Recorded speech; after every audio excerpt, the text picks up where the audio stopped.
Good morning guys, my name's Garles and I'm here at the 2026 Festival of Aeromodelling, and I'm here to present and have a bit of a chat about my Beech18 that I happen to have here in this video. So a bit of a story behind this particular Beech18, a little bit on the sentimental side to myself. The model is a Zeroli kit, painted up in the Royal Canadian Air Force colour scheme. So the story behind it was approximately 25 years ago. My father had a Beech18 in this exact same scheme, same size, purchased from a chap by the name of Ian Gillespie at the Tingalpa Model Aeroplane Club, located here in southeast Queensland.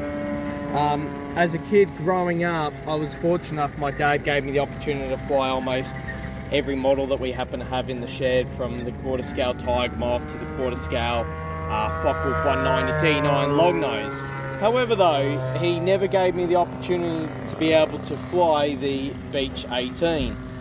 Sadly, back in 2004 at the Shepherd and Mammoth scale fly-in, late one afternoon, someone had turned on their transmitter back on the old 36 megahertz days, to which the plane had gone into failsafe. When my dad was able to get the model back connected, he had actually had the sticks in the far corners, which the plane had actually snap rolled, and in the video you could see the thing pushing out inverted, and in she went. If she had about another 6 feet, would have survived.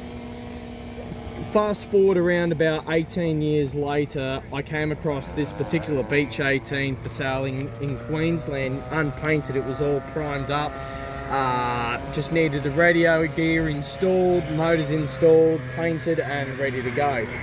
So I purchased this model here some time ago, and it had been sat in storage for a while until a friend of ours, Mick Bull from the UK, who's currently here in attendance at the Festival of Aeromodelling, offered to paint a model for me. And the first model I jumped to, I said, look, if you're able to paint the Beech18 in the exact same scheme as the one that my father had, it would be greatly appreciated.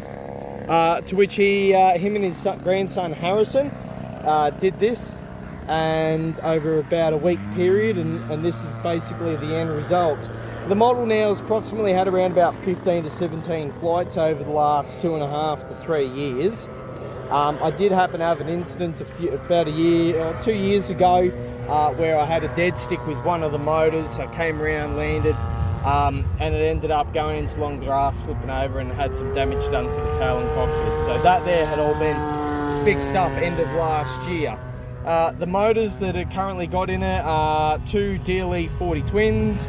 I'm currently running this on my Futaba 18MZ, and it has a Smooth Flight 16 gyro set up inside the thing.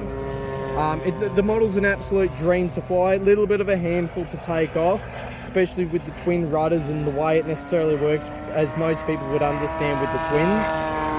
But it has an amazing presence in the sky, oodles of power, and it's an absolute dream to fly. And for me, as a child growing up and being able to recreate some childhood memories with this aeroplane, it means a lot to me.